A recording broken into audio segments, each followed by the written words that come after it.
오늘 9월의 마지막 주일 하나님께 예배하고 영광을 돌려드린 우리 모두에게 예수 그리스도의 은총과 평화가 충만하시기를 간절히 기원합니다. 아멘.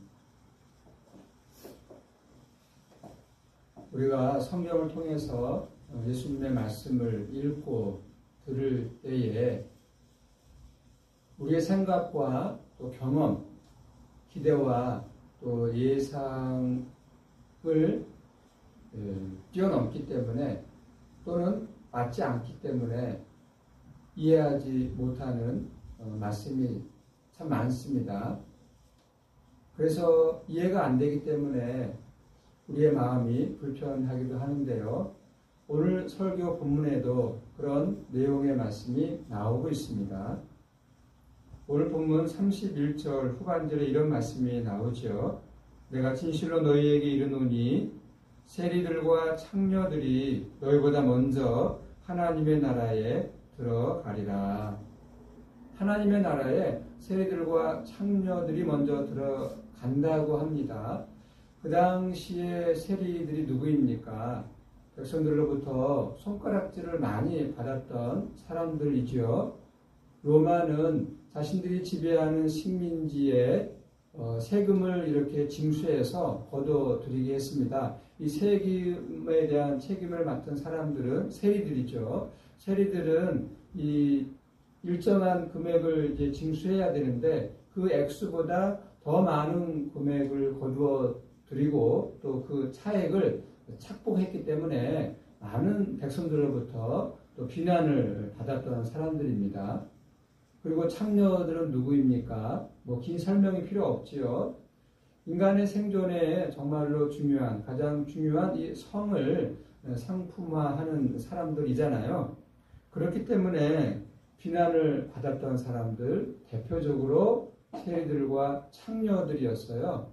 그 창녀들이, 그리고 세리들이 하나님 나라에 먼저, 너희들보다 먼저 들어간다라는 이런 예수님의 말씀은 받아들이기가 너무나 어려운 거죠. 동의하기도 어렵고요. 2000년 전 유대 사회에서 모든 사람들로부터 손가락질을 받던 세리들과 창녀들이 하나님 나라에 먼저 들어간다라고 하는 이 예수님의 말씀은 우리가 이해하기가 어렵기도 하고 또 불편한 마음이 들기도 합니다. 예수님이 세리와 창녀들만 있는 자리에서 그들을 대상으로 이런 말씀을 하셨다면 우리가 어느 정도는 이해할 수 있겠습니다만은 지금 예수님이 말씀하시는 그리고 예수님의 말씀을 듣는 대상들은 대제사장들이었고 또 그리고 백성의 장로들이었습니다. 그들 앞에서 세리와 창녀들이 하나님 나라에 너희들보다 먼저 들어간다고 말씀했으니 이 대제사장들 그리고 백성의 장로들이 얼마나 마음이 불편했겠습니까? 이 대제사장들 그리고 장로들은 또 어떤 사람들입니까? 유대 교회에 있어서 그리고 유대 사회에서 그 지도층에 있는 사람들이잖아요. 만약에 이 지도층 종교 지도자들 또 정치 지도자들이 없었다면 유대교와 유대 사회는 존속할 수가 없었을 것입니다. 그럼에도 불구하고 이렇게 중요한 자리에 있는 사람들을 향해서 너희들보다 세리와 창녀들이 하나님 나라에 먼저 들어간다라고 하는 이 예수님의 말씀은 어떻게 보면 이 대제사장들 그리고 백성의 장로들의 입장에서 보면 자신들을 저주하고 비난하는 말씀으로 들렸겠죠. 예수님이 왜 이런 말씀을 그들에게 하셨던 것일까요? 대답은 그렇게 복잡하지 않습니다. 오늘 본문 32절에 그 대답이 나오고 있는데요. 대제사장들과 백성의 장로들은 요한의 가르침을 따르지 않았다는 거죠. 요한의 가르침을 받아들이지 않았던 반면에 세리들과 창녀들은 요한의 가르침을 따르고 믿었다는 대답이 그것입니다. 세례 요한의 가르침은 예수님의 가르침과 똑같이 하나님 나라를 향해서 돌아서라. 하나님 나라가 가까이 왔으니 그 하나님 나라를 향해서 돌아서라는 것입니다. 요청이죠. 하나님 나라를 향해서 돌아서는 삶, 이런 삶을 가리켜서 오늘 우리 성경 본문에서는 의의 길, 의의 도라고 번역했습니다. 그 말씀을 공동 번역으로 다시 제가 읽어드리겠습니다. 32절 말씀이에요. 사실 요한이 너희를 찾아와서 올바른 길을 가르쳐 줄 때에 너희는 그의 말을 믿지 않았지만 세리와 창녀들은 믿었다. 너희는 그것을 보고도 끝내 뉘우치지 않고 그를 믿지 않았다. 대제사장들과 장로들이 세례 요한이 선포한 이 의의 길을 거부했다는 말은 당사자들은 물론이고 그 당시 일반 백성들에게도 이상하게 들렸을 것입니다. 왜냐하면 대제사장들 그리고 백성의 장로들이 하는 일이 무엇입니까? 이 의의 길을 가는 길에 있어서 그들만큼 정말 충실하고 열심히 살았던 또 사람들이 있었을까요? 그들이 늘 관심 갖고 또 그들이 보여주고자 하는 것은 율법에 따르는 그 의의 길을 따라가는 길이었잖아요. 거기에 충실한 삶을 살았던 사람들로 인정받았던 사람들이에요. 그들로 인해서 유대교라는 이 종교 그리고 유대라고 하는 이 사회가 지켜질 수 있었습니다. 그들이 없었다면 유대교와 또 유대 사회는 존속할 수가 없었던 거죠. 그럼에도 불구하고 예수님은 그들이 의의 길을 따르지 않았다라고 단호하게 말씀하고 있습니다. 이런 예수님의 판단은 진실로 옳은 판단이었을까요? 엄밀하게 따져보면 이 대제사장들과 백성의 장로들이 직접적으로 세례 요한을 거부하지는 않았지요.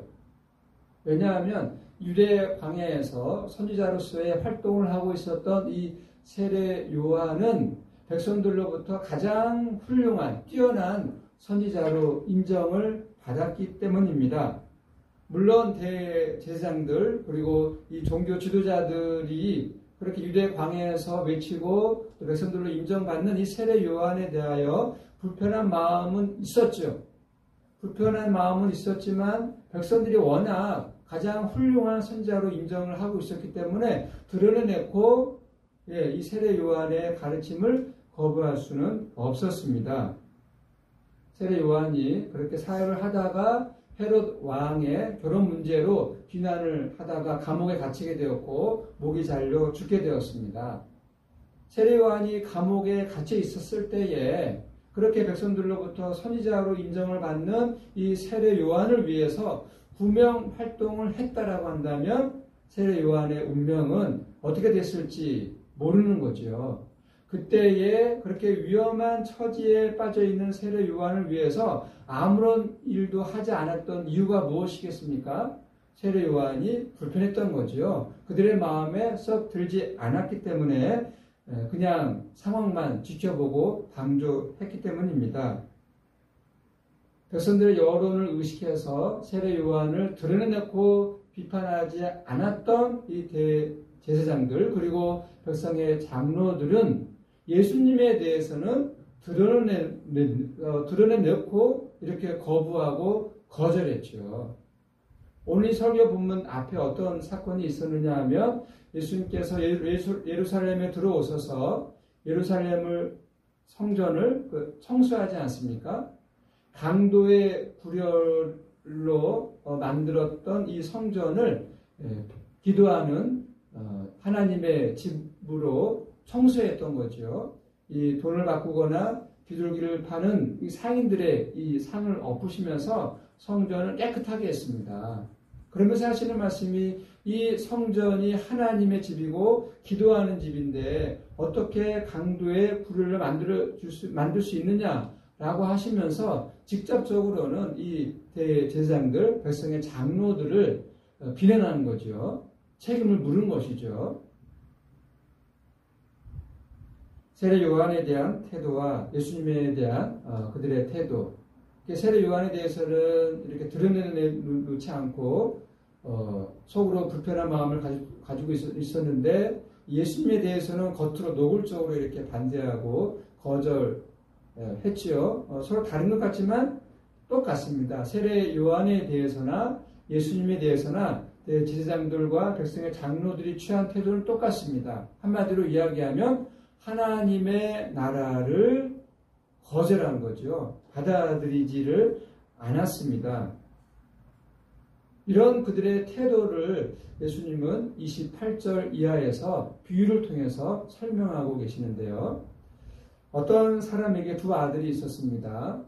맏 아들에게 포도원에 가서 일을 하라라고 이야기했는데 맏 아들은 그 아버지의 말씀을 듣고 예, 포도원에 가서 일을 하겠습니다 라고 대답을 했습니다. 그런데 실제로는 가지 않았지요. 일하러 가지 않았습니다. 아버지는 이 둘째 아들과 똑같이 포도원에 가서 일하라 말했습니다. 이 둘째 아들은 처음에는 가기 싫습니다 라고 대답을 했지만 나중에 자신의 잘못을 뉘우치고 가서 일했다라고 하죠. 이 비유를 듣고 대제사장들과 백성의 장로들도 이 아버지의 뜻을 누가 따랐느냐? 둘째 아들입니다 라고 하는 사실을 인정을 했습니다. 이어서 예수님은 이 비유를 이어서 말씀하시기를 이 둘째 아들에 해당하는 사람들이 누구냐 하면 세리와 창녀들이고 이 맏 아들에 해당하는 사람들이 대제사장들이고 백성의 장로들이다 라고 단정적으로 말씀하셨습니다. 보십시오. 이 대제사장들과 백성의 장로들은 누가 보아도 하나님 앞에서 예, 하나님 말씀에 순종하며 따르겠습니다. 말은 그렇게 하는데 실제 행동으로는 하나님의 뜻을 따르지 않았고 하나님에게 관심이 없었다는 거예요.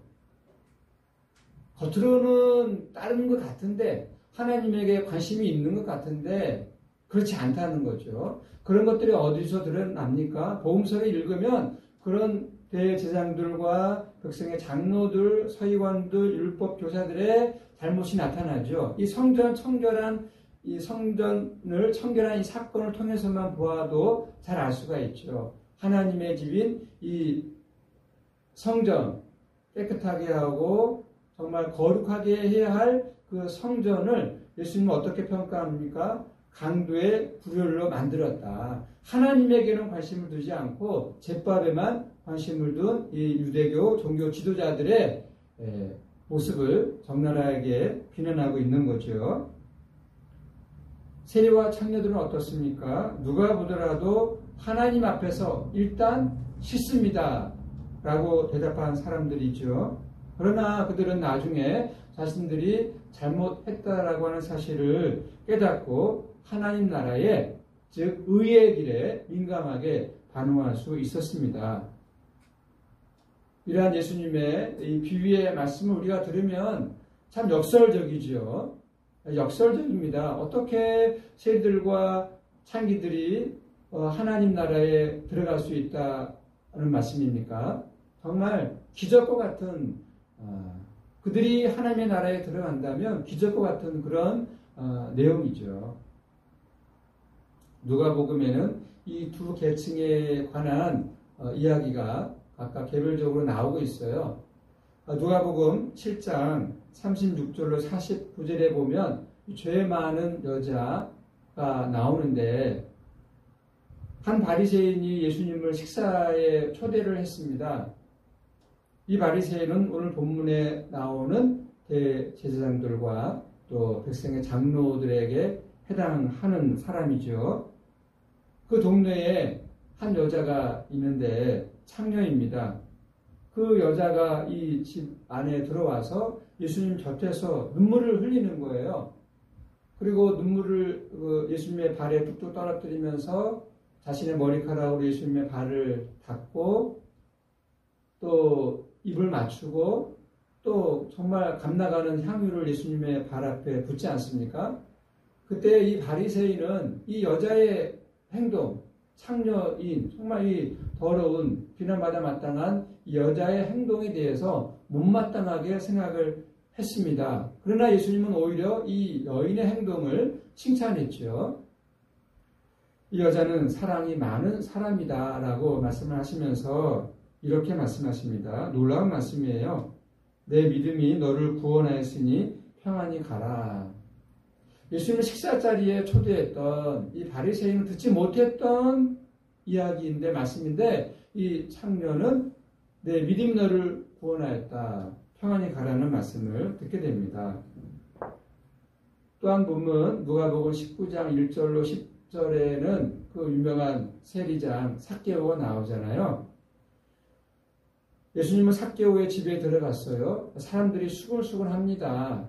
경건한 유대인이 이 죄인의 집에 들어가는 것은 율법으로 법으로 금지하고 있는 거였는데 랍비라 할 수 있는 예수님이 이 세리장 죄인의 집에 들어가는 것에 대해서 사람들이 못마땅해하고 수군거렸습니다.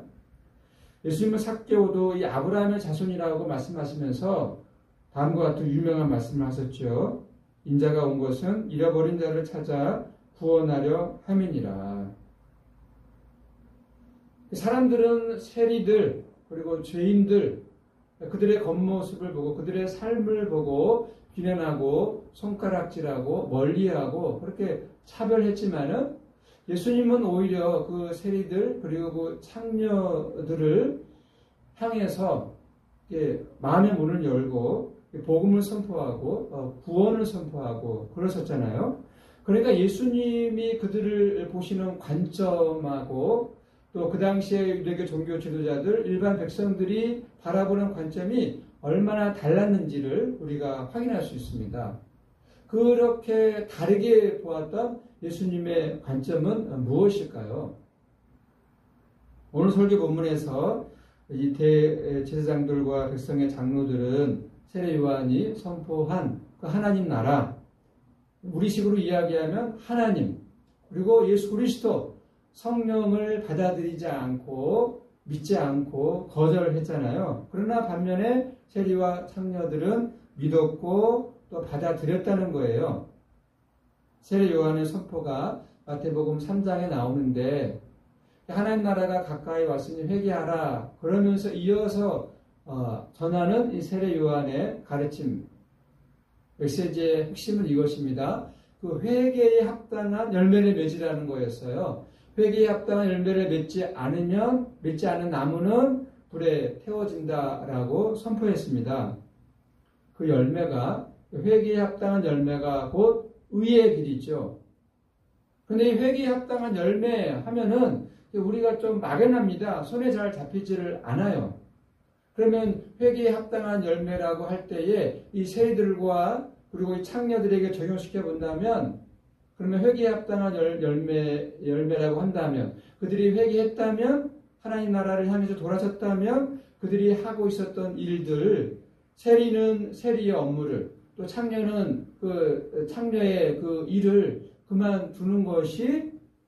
당장 그만두는 것이 회개에 합당한 열매이겠죠. 물론 그것을 포함을 하겠죠. 그러나 성경에는 이 예수님의 발 앞에 눈물을 흘리면서 정말 향유를 부었던 이 창녀가 그날로 자신의 일을 그만두었다라는 말도 없고 이 세리장이 그렇게 예수님은 이 세리장 삭개오를 인정했지만 삭개오가 그날로 자신의 이 세리 업무를 그만두었다라는 표현이 없어요. 물론 그만둘 수도 있고 또 당분간 어느 정도 그런 일들을 했을지도 모릅니다. 우리는 알지는 못합니다만은 이 성경에서 말하는 회개에 합당한 열매 과연 무엇일까요? 자신들이 비난받던 그런 일들을 당장 그만두는 것, 그것으로 끝나는 것일까요? 오늘 본문에 따르면 이 회개에 합당한 열매는 뉘우침이에요. 오늘 32절 하반절에 그렇게 되어 있어요. 세리와 창녀는 믿었으며 너희는 이것을 보고도 끝내 뉘우쳐 믿지 아니하였도다. 그 비난받는 그 일들을 당장 그만두느냐 계속하느냐 그것에 예수님은 관심을 두지 않고요. 뉘우쳤느냐? 세례 요한의 가르침을 듣고 뉘우쳤느냐? 성전 청결을 한 사건을 보고 뉘우쳤느냐는 거예요. 돌이켰느냐는 거예요. 뉘우치는 것이 무엇입니까? 자기 삶을 돌아보면서 성찰하면서 돌아보는 거죠. 아, 내가 잘못했나? 내가 실수했나? 예, 자신의 삶을 근본적으로 성찰하며 돌이키는 것입니다. 대제사장과 장로들은 너무나 잘난 사람들이었기 때문에 회개하라, 돌아서라 그런 이야기를 들으면 자신들은 해당하지 않는다라고 판단을 했습니다. 세리들, 창녀들, 비난받아 마땅한 저 사람들이야 이런 회개하라, 돌아서라 저런 말을 들어야 되겠지만 의의 길을 가고 있는 하나님을 잘 섬기고 있는 우리가 저런 말은 우리에게는 해당되지 않아. 그들은 그렇게 생각을 했습니다. 그들이 뻔뻔하거나 뭘 상식한 사람들이었기 때문에 그렇게 생각을 한 게 아닙니다. 그들은 나름대로 고상한 사람들이에요. 교육도 많이 받고 배운 것도 많고 아는 것도 많고 이미 인생을 통해서 경험도 많고 성공한 사람들이었기 때문에 자신들의 인생, 자신들의 삶을 돌아보면서 아, 나도 실수할 수 있지, 나도 잘못할 수 있지 라고 하는 이런 생각 자체를 안 하는 사람들이었어요. 그들의 관심은 무엇입니까? 내가 대제사장이니까 이 제사장의 업무를 어떻게 하면 더 잘할 수 있을까? 이 장로로서 이 장로 업무를 어떻게 하면 더 잘할 수 있을까? 거기에서 보람을 느끼고 존경을 받고 인정을 받는 거기에 그들의 관심이 있었던 것이죠. 오늘 우리 많은 사람들, 대다수의 사람들은 어떻게 살아가고 있습니까?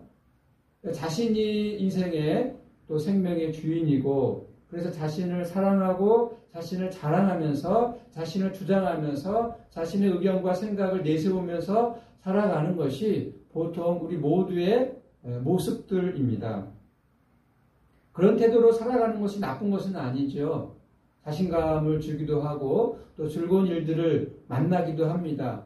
그러나 그런 자세로만 살아간다면 문제는 무엇입니까? 어떤 사건이 일어나게 되면 자신을 돌아보고 자신의 모습을 돌아보고 성찰하는 것이 아니라 무조건 남의 탓, 다른 사람들에게 삿대질을 하면서 불평하고 원망하는 거죠. 일이 생기지 않더라고 하더라도 어떻게 하면 트집을 잡을 수 있을까? 혈안이 되어서 그렇게 살아갑니다. 불의한 일 앞에서 입 다물고 살아가는 것이 능사다라고 말씀드리는 것이 아닙니다. 우선 자신을 살펴보는 것이 중요하죠. 자신의 중심이 무엇인지 살펴야 합니다. 옳고 그름에 대한 자신의 인식, 자신의 생각, 자신의 판단에도 문제가 있을 수 있다는 거죠. 정확하지 않을 수 있다라고 하는 것을 인정할 줄 알아야 합니다. 사람은 나이가 들거나 또 많이 배워도 또 사회적 지위가 올라가도요, 어린아이에 불과합니다. 사람은 다 그 사람입니다. 그렇게 차이가 별로 없습니다. 그러니 다른 사람이나 세상을 비판하더라도 자기도 잘못할 수 있다는, 실수할 수 있다는 이런 점을 인정하고 전제해야 하는 거죠. 세리와 창녀로 대표되는 사람들은 일단 자신들이 이룬 업적이 없잖아요. 업적이 없어요. 업적이 없는 정도가 아니죠. 비난받고 손가락질을 받는 사람들이었잖아요. 자신들이 얼마나 부족한지를 잘 알고 있습니다. 자기를 부정할 줄 아는 것입니다. 자기를 부정할 줄 안다는 것, 자기의 부족함, 연약함, 실수할 수 있고 잘못할 수 있다라고 하는 그런 것들을 인정할 줄 안다는 것은 자기를 부정할 줄 안다는 것인데 이것이 말처럼 쉽지는 않죠. 어렵습니다. 불가능에 가까운 일일 수도 있습니다. 그래서 예수님은 가난한 사람이 복이 있다 말씀하고 있지 않습니까? 일단 가진 것이 없어야 배운 것이 없어야, 아는 것이 없어야, 뭐 칭찬받을 만한 것이 없어야 하나님 나라 앞에서, 즉 생명의 주인 앞에서 자신을 낮출 수가 있어요. 자신이 부족하고 아는 것이 없고 뭐 배운 것이 없고 알아야 얼마나 알겠습니까? 배워야 얼마나 배우겠습니까? 그런 자신의 모습을 알아야 하나님 나라 앞에서, 즉 하나님 앞에서, 하나님의 말씀 앞에서 자신을 낮추고 자신의 모습을 성찰할 수 있다라고 하는 거죠. 이런 자기 부정이 물론 개인적으로 어렵습니다. 사회적으로도 잘 되지 않습니다. 다 자신을 중심에 놓고 자신을 주인공으로 놓고 어떤 사건을, 어떤 사람을 보고 판단하고 생각하고 행동하기 때문에 참된 변화가 일어나지 않죠. 오늘 본문에 두 부류의 사람이 나오고 있습니다.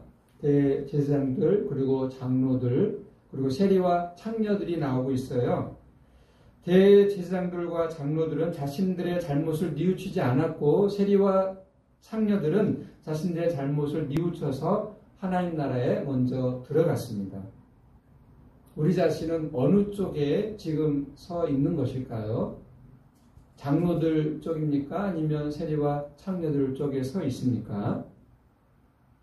우리는 어떻게 하면 이 대제사장들과 장로들처럼 자신의 주관적인 잣대, 자신을 기준으로, 자신을 중심으로 살고자 하는 이런 삶에 떨어지지 않을 수 있을까요? 대답은 간단하고도 분명합니다. 세례 요한이 선포했고 예수 그리스도에게서 현실이 된 하나님 나라 앞에 서는 것입니다. 하나님 앞에 서는 것입니다. 우리의 구원자이신 예수 그리스도 앞에 서는 것입니다. 지금도 우리와 함께 하시는 성령님 앞에 서는 것입니다.